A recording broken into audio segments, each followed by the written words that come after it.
All right, in an effort to get all of the mechanicals into the door, I'm going to start dealing with these side view mirrors.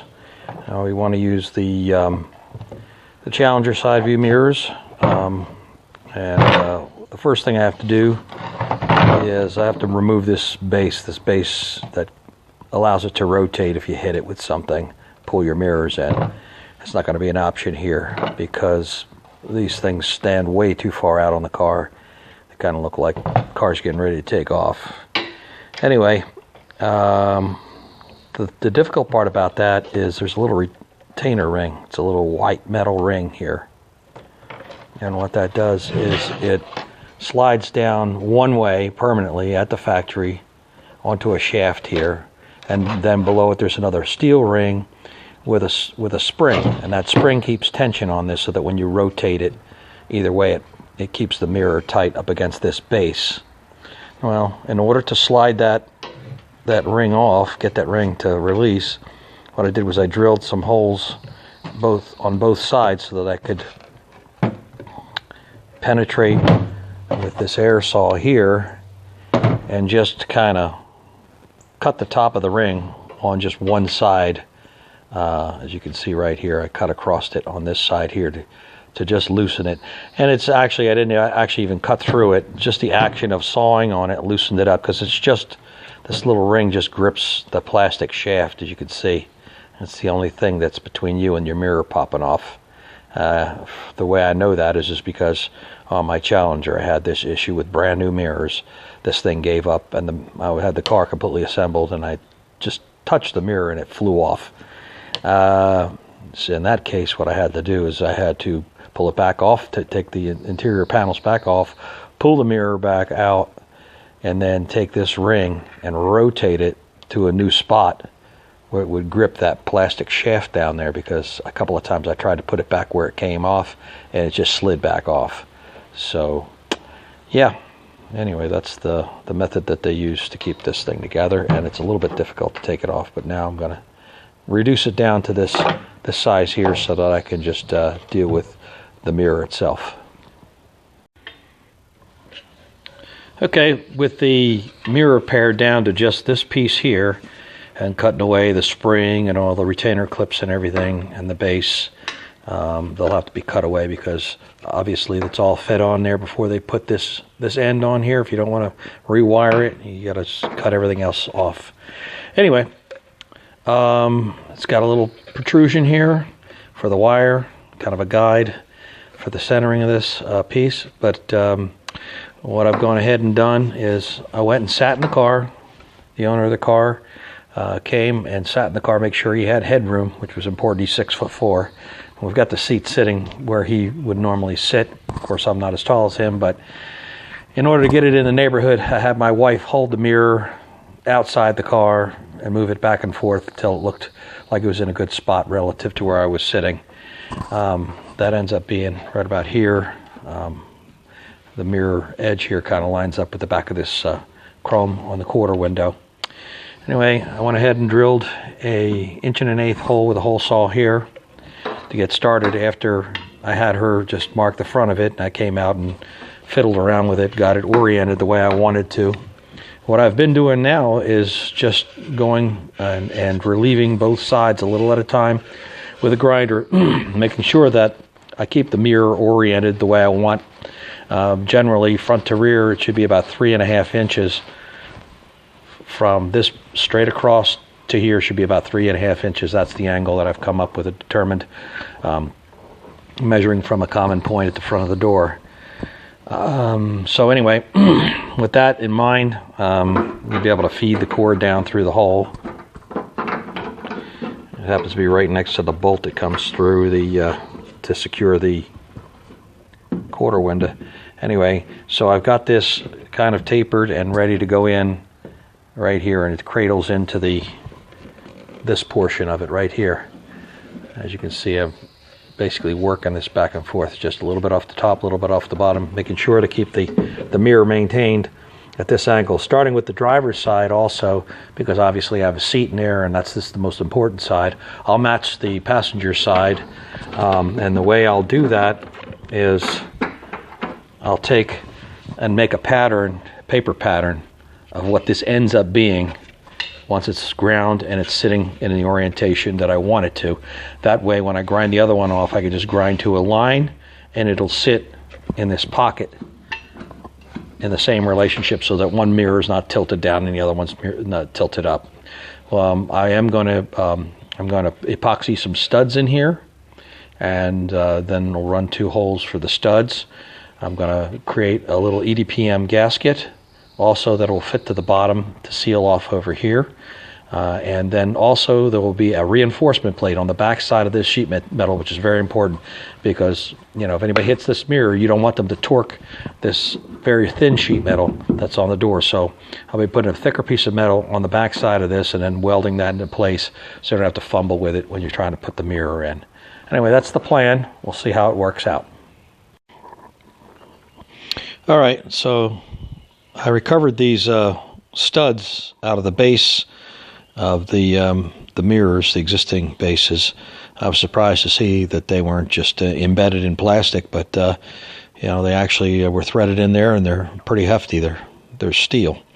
Anyway, what I'm going to have to do is, now that I've got these both shaped up, I'm going to have to modify them and then put them in here with the fine threaded section up. I had to cut the threaded section off of here because this is very shallow here. Anyway, I've got one here that's just cut with a small part. That's going to stand in there like that. And I'm going to epoxy these in, one here and one here. The thing that I've done here is because this is plastic and I'm not 100% sure the epoxy is going to grab this plastic, is I've drilled holes through the sides of the housing in both areas. While I know that the epoxy that I'm going to use is going to grab the steel just fine, it could release around this plastic. So what I've got these holes doing, I've got 3 in this area, actually it goes through here also, is when I push the epoxy in, it's going to ooze through these holes. And when it hardens up, it's going to create a keyway. In other words, it's going to be locked in by those holes. So even if it does, for some reason or other, loosen up, everything will be locked together here, and this stud won't pull out. Anyway, I'm going to get ready to do that right now. All right, what I got going on here is I've made some temporary plates so that I could have something to hold these studs in decent orientation.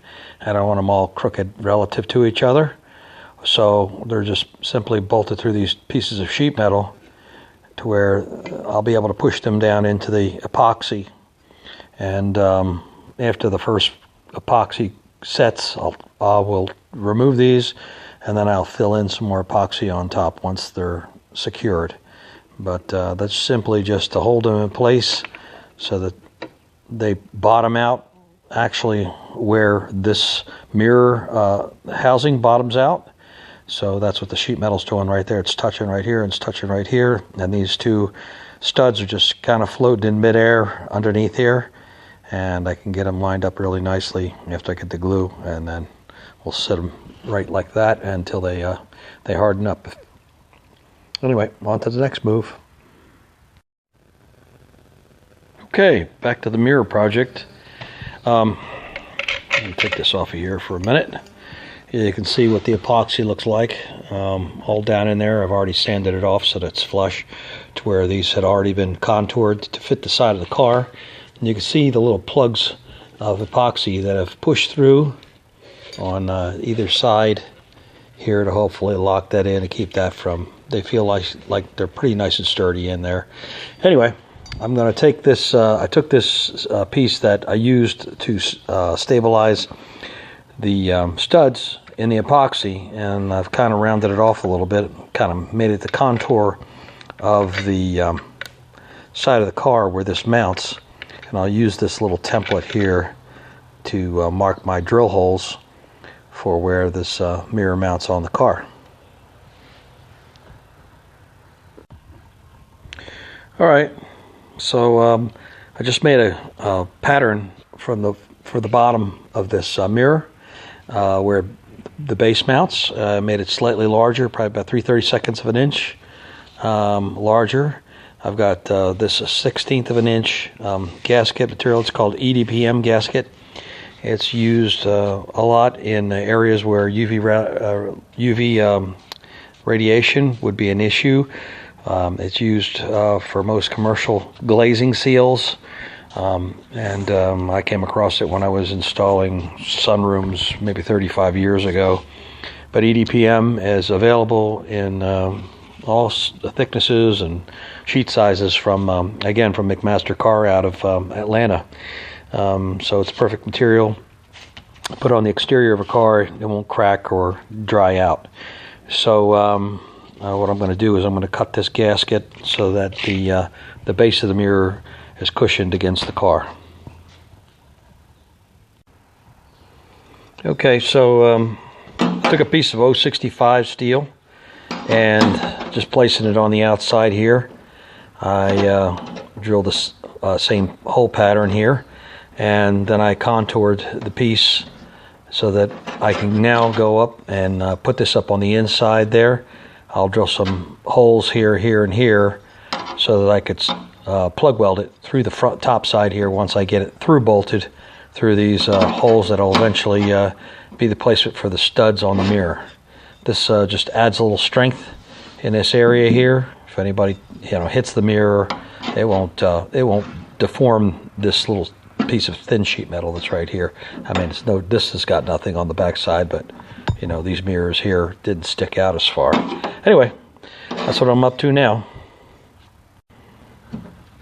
All right, with some 1024 nuts and bolts, I just went through these two mounting holes and drew the plate up as tight as I could to the back side here, and now I'm going to go through here and rosette weld these, plug weld them, and then that plate will be secured to the back side. And you can notice that I've already primered that back side of that plate and actually both sides of the plate with this weld-proof primer before I put it on. All right, so that's what it looks like mounted to the car. Worked out okay. That's a good distance. It's cradled down in there pretty good. It's not sticking out too far. Let's see, it looks like from the front here. Yeah. Anyways, that's it. On to the next task. Okay, so this is the right side mirror installed on the car. So that completes the mirror installation. Well, you know what they say, hindsight is 20/20, but anyway, it's better than no sight at all, I guess.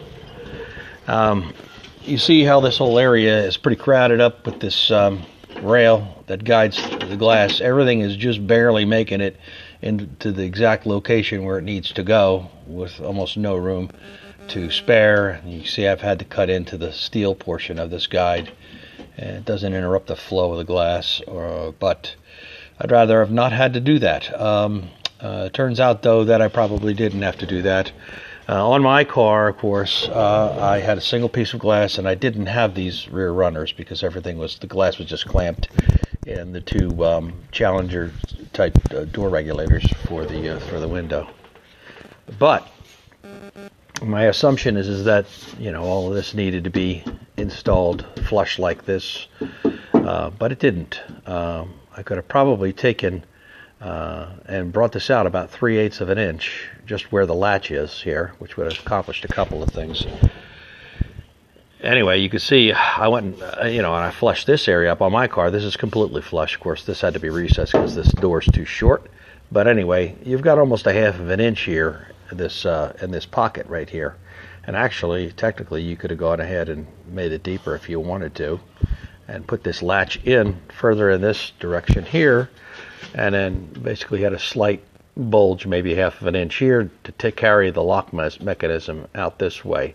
That also would help you to put the weather stripping straight across here without having to cut it like I'm going to have to cut it right here, which is no big deal. But like I said, I got this one to work, but I assumed I was just making an assumption from the way that I had progressed with my car, of starting out with just getting this mounted in and then back engineering the strike plate area to work. But it turns out that there's another solution for this that will uncrowd this area and give you a little bit more freedom of movement in that area there. Anyway, it works, so we're not going to try and re-engineer that now. I just thought I'd show you that. Alright, so rather than reinvent the wheel, I've gone ahead and I just cut out this panel and this small panel out of the Challenger door panel and mounted them in here. And that's this panel here is to mount this module here. It also has a mounting spot for this module here, and then this one finally, there's two slots in here where two rubber isolators clip in, so this sits on two rubber isolators in that location. I've added a piece of 045 90 degree just as a stabilizer right here, and also as some place where I can attach my loose wire harness to kind of neaten it up here and keep it out of the mechanisms. It should be the last bit of garbage I have to put inside the door. Anyway, I just thought I'd show you that before I mount all this stuff up and make sure that there's still no more interference. I tested it once, but now that I've got these brackets in here, I'll have to test it again. Okay, there's everything mounted up. This is on little rubber stops now. You see this is located right where it was on the stock panel. Also, this is located in the same spot as it was on the stock panel.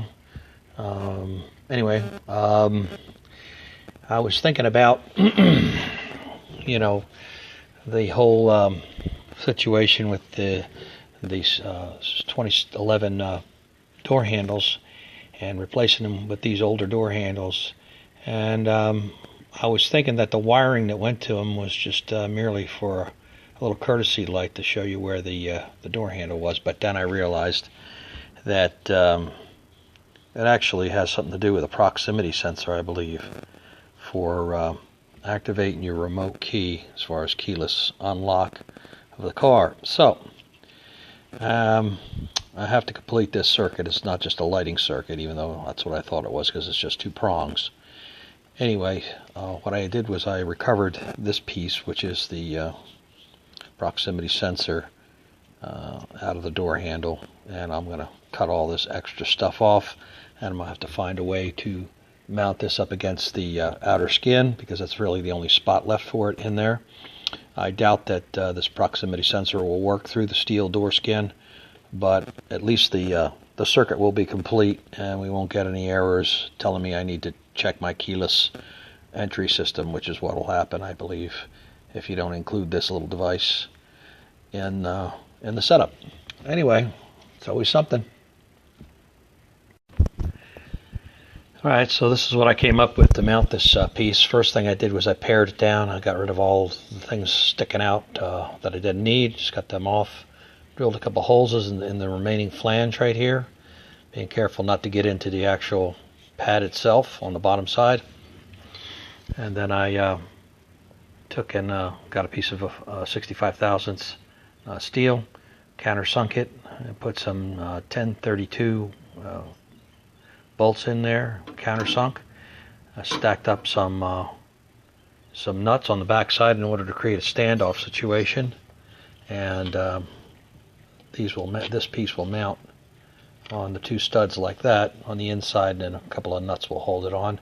And of course this is upside down. I'll have it in this direction here so I can plug it from the bottom side. And anyway, so what I'm going to do is take this whole mess and I'm going to mount it right here, pretty close to the existing door handle, and that should hopefully give you a situation where the circuit is at least completed. Whether this works or not any longer, no idea, but it's really not necessary that it does. Alright, I just thought I'd show you where this, I ended up putting this piece that I scavenged out of the door handle. It's mounted up to the skin, proximate to the door handle, but not interfering with any of the mechanisms. It's got plenty of space up there. So anyway, I just thought I'd show you where that ended up. Alright, I'm just finishing up all the work on this door panel, and so some paints to dry in, this and that. I just got done covering the upper piece with vinyl. Time to get that all together and put it all back together here for the final assembly with everything hooked up to see if everything works. I'll catch you up when I get to that. All right, that's what the driver's side door panel looks like right now. We'll go on to the next step and check the operation of these windows. Well, not exactly how I wanted to end this video this week. I had everything together, put everything in that as a final. All the wiring harness that goes to the car, connected up both doors to the wiring harness. Got in the car, turned on the key, see what was going to happen here. What I figured at best was I'd have to run the windows through a learning cycle with these motors as they have to be run down and then run back up in a certain sequence in order to learn. The module needs to learn where the window is. At any rate, everything seemed to work except one function, and that function was pretty critical, and that's these windows, when you open the door, jump down a little bit, as they would on the Challenger, to unseal the window from the type of window seal that's in the Challenger, called Smart Windows. Then when you close the door, about 2 seconds later, the windows jump back up. Likewise, when you go to open the car again, they'll jump back down, get in the car, close the door, they jump back up and seal. Well, after many, many tries to getting this harness to relearn itself, they end up just jumping down once and then staying there. Now, you can manually override the window when you're in the car and run it the rest of the way up, but that doesn't help you when you get out of the car and you close the door and the window doesn't jump up the rest of the way. Now, the thing about this feature is we really don't need it on this car. Be just fine if this window rolled up and down like a normal everyday old window, and because that's the type of seal we have here, so you just roll the window up and close the door and be done. But the problem is every time you operate the latch to open the door, the window jumps down.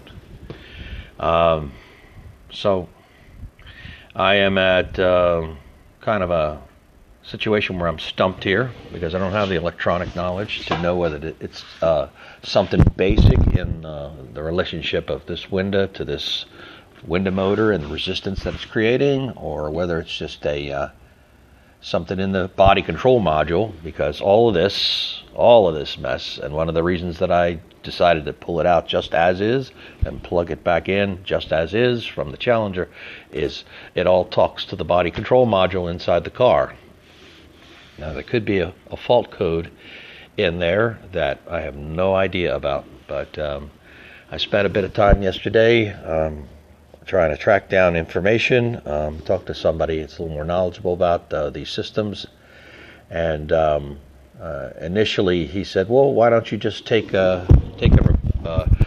find the wire that's sending the signal from the latch to the module and just eliminate that. Well, we very quickly found out that that's not possible because, again, this runs it's not isolated here. This runs all the way in through the body module and then over there, and so you can't just go snipping wires willy-nilly here and not have consequences, something I definitely didn't want to do from the beginning, knowing how complicated these systems are. So, other solutions. Right now I'm pretty stumped, except, there's one very simple solution. It's crude, and I don't really like it a lot, but it may be the one we end up doing here. And that's to, this can't be taken apart in the sense that there's a circuit board in here, and then it divides up all the duties of this switch in that circuit board. So you have to break it to take it apart, and I'm not going to do that. So The window, the locks work. The lock mechanisms, the solenoids for those work. The lock itself is sending out a signal when you push this catch into the door lock. I've got everything pulled back out of the door, as you can see. The lights go off on the dashboard to show that the door is closed, and there's a signal if you have the key fob in where you get an alarm and a chime. Well, as soon as you latch this in, the chime goes off. That means that the latch in the latched position is still talking to the body control module just fine. So it's receiving a signal. What it's not doing is it's not sending a signal back out to tell the motor to bump back up on that cycle. So what happens here is I'm going to have to find a live wire in this bundle, and then I'm going to have to rig up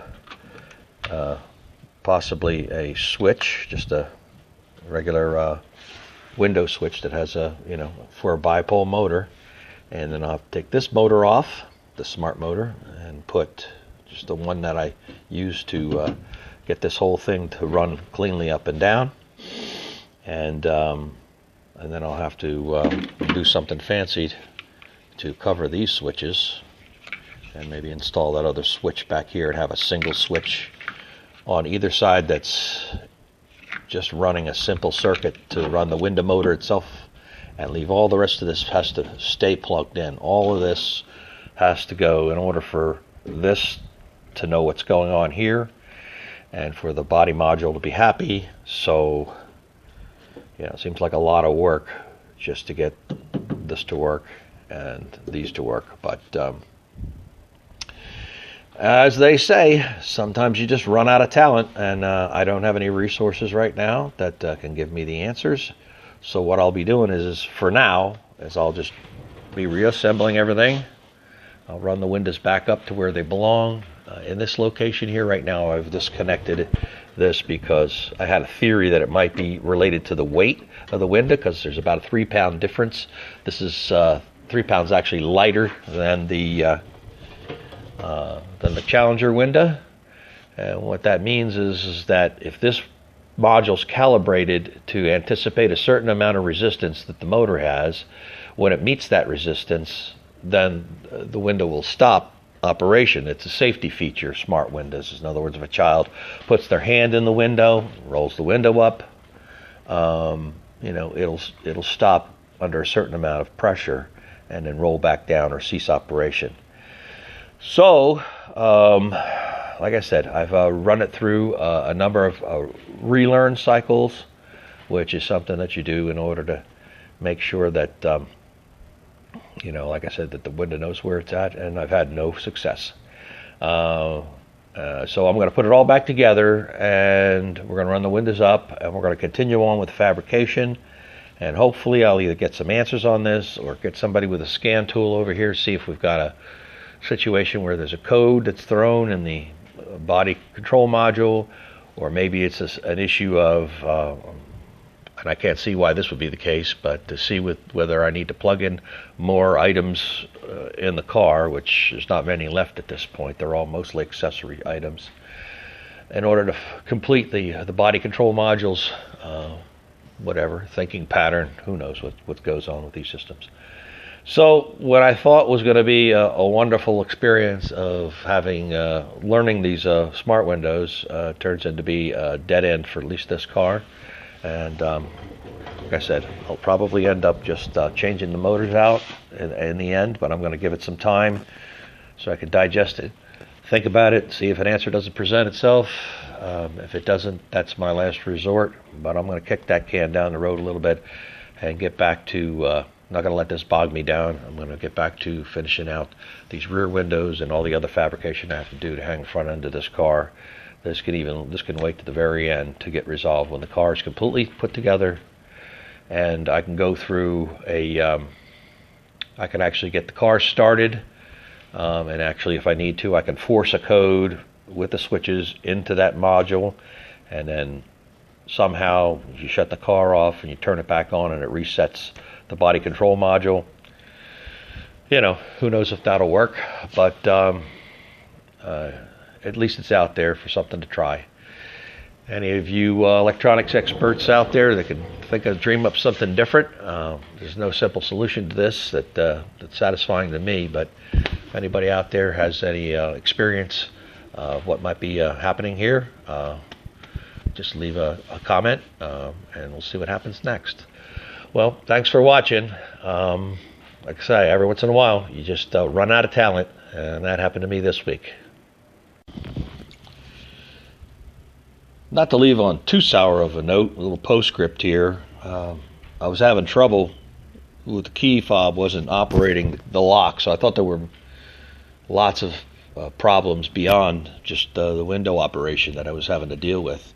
But I watched some videos and took this apart, and these things are incredibly fragile inside. There's these little discs on the back side of this rubber pad, and they get dislocated after a while of use, and this key fob looks like it's been through a lot of wear.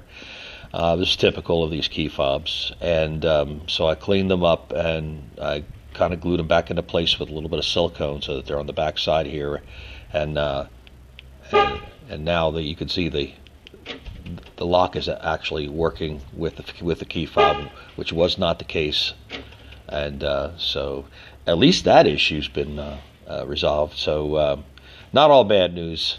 Anyway, we'll see you in the next one.